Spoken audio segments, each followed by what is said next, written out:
Hi everybody. I was waiting for this review. I trust Worth the Buy when he does a review, and I normally wait for him to send one out to see what he thinks about something. Now I don't totally agree 100% with his reviews sometimes because some of the games he gives a bad review for, I enjoy. Now I'm not saying that I don't trust the guy. I totally trust him, but you'll be careful where you get your reviews from because a lot of them are shills and they're easily bought off. So let's watch this review by Worth a Buy, and the link will be in the description to his channel. Subscribe to his channel. You'll really end up enjoying some of his videos. They're pretty cool, and they're usually spot on. Like I said, some areas, some games, not so much. But let's watch it together. Starfield field. Is it worth a buy? Let's read the words of the developer. Starfield is the first new universe in over 25 years from Bethesda Game Studios, the award-winning creators of The Elder Scrolls V, Skyrim and Fallout 4. In this next-generation role-playing game set amongst the stars, create any character you want and explore with unparalleled freedom as you embark on an epic journey to answer humanity's greatest mystery. Why is there so many fucking loading screens? First up, guys, let's have a look at the graphical options. I'm running a 2080 GTX with an i9 32GB of RAM, and I ran this on an SSD drive, and it ran fine for me, considering I was running it in 1080p with VSync on. But you can play games in 1080p with VSync on. You know that it's not a crime to do that. It looked fine for me, even though the graphics aren't that good anyway. It just worked. I didn't have any crashes, I didn't have any major frame drops, it just kind of stuck at around about 55 to 60 most of the time. Graphically, like I said, it doesn't look great. It's certainly not next generation graphics at all. Certainly not when you look at the likes of Call of Duty that's coming out in November. The graphics on that are way better than this. So there's that. The faces all look weird on the people, especially in the character creation. Not so much in the game, but I made a woman because all the men look feminine. I just didn't like the way it didn't matter if they were bald with scars on the face and mud all over the face, they still looked like women. Now the game is huge, it's vast, and I haven't even touched any of it really. I mean, I've only done like about 18 hours in the game, and that's split over 2 characters. Well, I got rid of one after 2 hours. So I've hardly scratched the surface. I haven't even customized my ship or anything. I have had a look at that, and that does look like a really good part of the game. I have hardly done any crafting as well, because everything in this game is behind a perk tree. It's like perk wall, guys.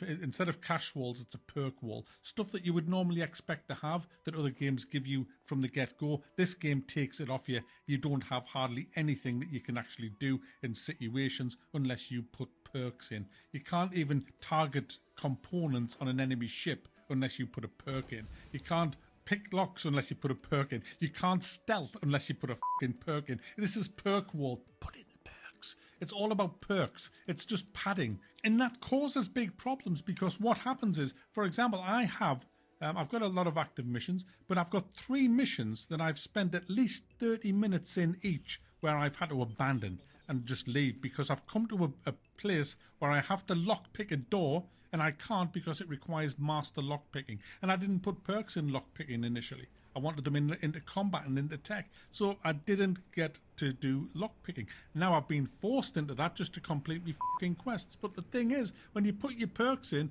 you can't just advance through novice to advance to master. You have to do like quests in novice, quest in advanced, and a quest in master before you can actually unlock all of that. So there again, it's all padding. It's just ugh. Now the game itself is absolutely soulless. It says that it's a next generation role-playing game. No, it's not. This is far from it. Skyrim was way more of an immersive game than this. So was Morrowind and Oblivion and Fallout. They all had the magic that this game hasn't. They had heart and soul. When you were wandering around in Skyrim and Morrowind and that, you felt that you lived in that world. In this, there is no world. It's all little boxes, little instance boxes, hundreds of them. That's what this world is. And you just press a button to get from one box to the next. You don't walk into the boxes in a seamless way. You see the boxes. See, that's what makes a good game. A good game, you don't notice all these little instanced boxes because you're just walking seamlessly through the world. But in this, it's like, no, there's a box, right? Next box, next box. For example, I can be on a planet, a dusty, barren planet, or a wintry... Stop doing sound effects and shit. But a very wintry planet, far, far away from sunny little peaceful home, you know, on Earth with me little base and all that. Oh no, I can be light years away at the other side of the galaxy. And then I finish the quest there. And then I press M for map. And then I simply press where my home is. And then that's it. Fast travel. Boom. I didn't walk to my spaceship, get on my spaceship, start up my spaceship, leave orbit in my spaceship, light jump across the fucking galaxy in my space. No, I just instantly, there's the box. Where's the box for his home? Where's his home? There's the box for his home. Put him in there now. Right, he's home now. Oh, you want to go back to another planet? Okay, where's the box for that one? There it is there. Press the box key back. There you go. You press it right. There we go. He's there now. He's there now. Oh, you want to go somewhere else now? You want to go and sell some shit? Okay, where's the box for where the shops are? There's the box for the shops. Press that there. You don't even need a fucking spaceship. It's just loading screen simulator. That's all this is. You literally walk to loading screens. You just press a button, loading, everything's a box. It's a little fucking box that you go to. Oh, there's a mission that you're going to do. It's a big space station. It's not really, it's just a fucking box. There you go, you're in it now. And enjoy your box. There's 20 pirates in this box. Kill them all, Mac. And you'll get out and you'll get reward. Oh, what, you don't have Master Locks? Yeah, fucking It's soulless, guys. I swear this game is just absolutely soulless. It's got nothing. It's, how can you possibly get immersed? I mean, do you know what? Do you know how bad it gets? You might think I'm exaggerating. No, I'm actually covering up for them here. I'll tell you how bad it is. On the fucking planet Earth, you go to the train station, guys. Well, it's not Earth. You go to the train station because you're at the wrong side of town. I want to be at the other side of town. There's the train. Now, you don't have to do this. You can simply press M and then just go, then just instantly teleport to the other side of town. But let's say you want to be immersive. There, I want to go to the fucking train station. You run through the city that looks awful, by the way, and you get to the train station. There's the train. It's always there. It never moves. It's never not there, guys. You don't have to stand there. It's there. You go up to the train, you click on it. Loading screen. Where do you want to go? There. Loading screen. You're there. The train didn't even fucking move. All right, enough of that. What about the actual quests when you're in there? Then when you're in one of these little fucking boxes, what's it like in the boxes? Boring, guys. Lifeless, soulless planets. In a little fucking box. I've waited years for this, Todd. No wonder you didn't give us a fucking key. Have you not played No Man's Sky? Have you not played Elite? Even Chris Roberts gets it.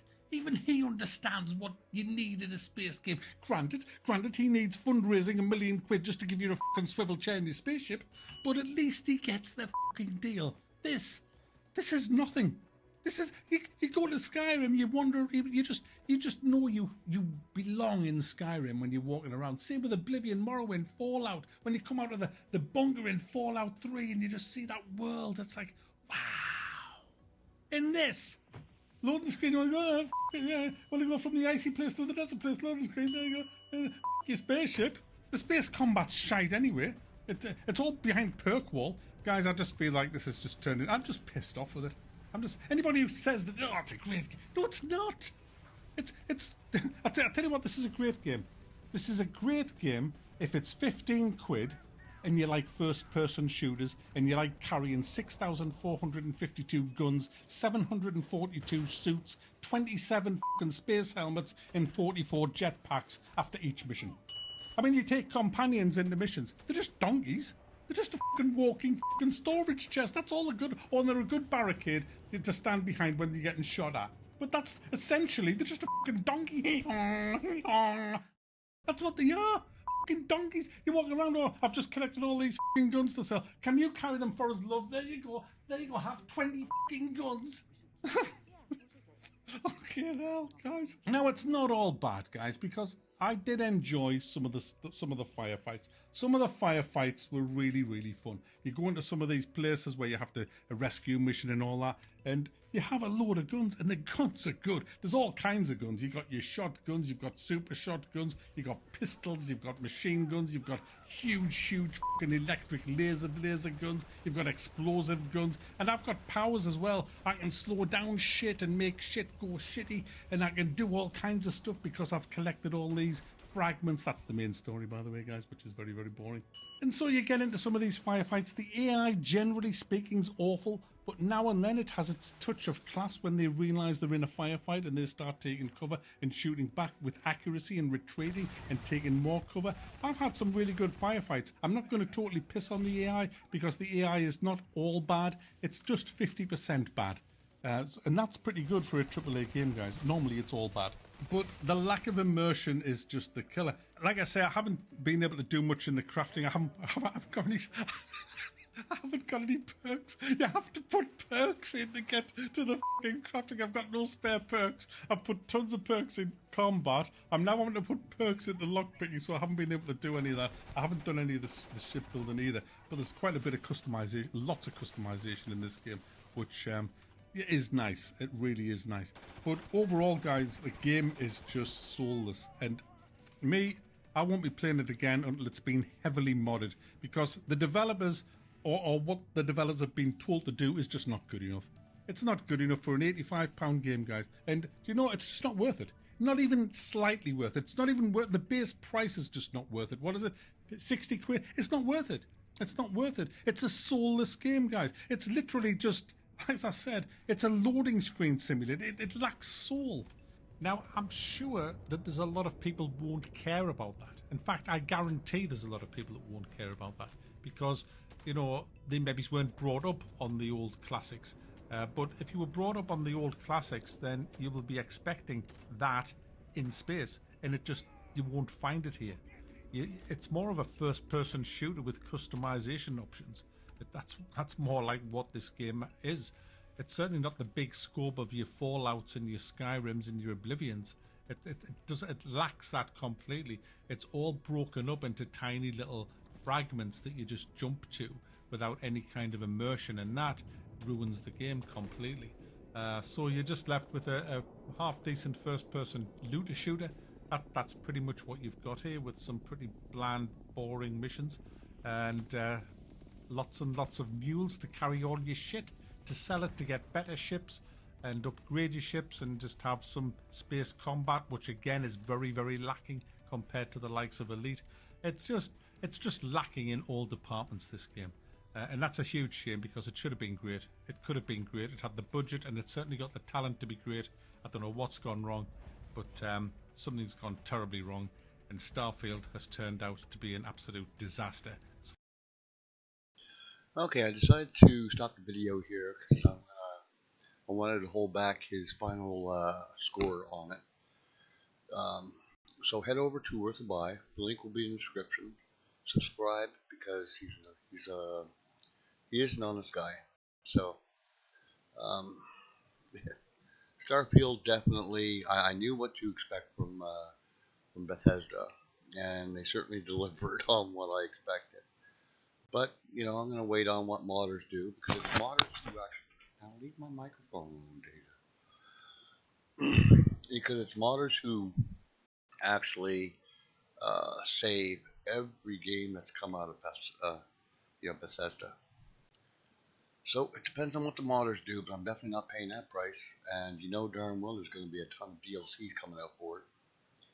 And don't believe anything Todd Howard says, or Bethesda.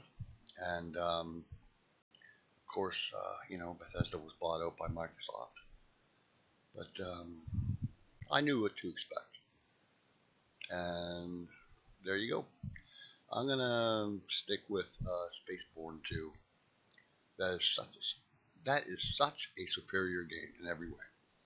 Anyway, take care, folks, and link will be in the description. Bye for now.